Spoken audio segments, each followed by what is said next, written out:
श्री चक्रधर स्वामींचे जीवन.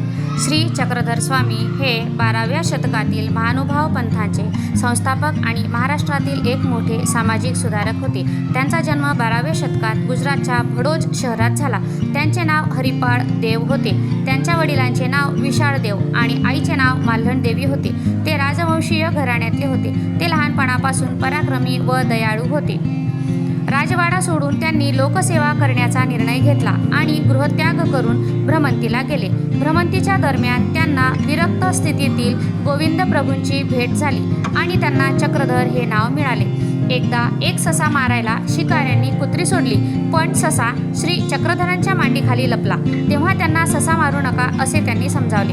महानुभाव पंथातील विशेषतः लीळाचरित्र हे चरित्रग्रंथ त्यांच्याच शिकवणीवर आधारित आहे. श्री चक्रधर स्वामींनी सर्व लोकांना, स्त्री पुरुष क्षुद्र सर्वांना मोक्षाचा समान अधिकार दिला.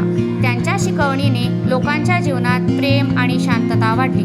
त्यांच्या शिकवणुकीत प्रेम, समानता, सेवा आणि भक्ती या ठळकपणे दिसून येतात. श्री चक्रधर स्वामींचे जीवन आपल्याला प्रेम आणि सेवा, समानतेचे महत्त्व शिकवते.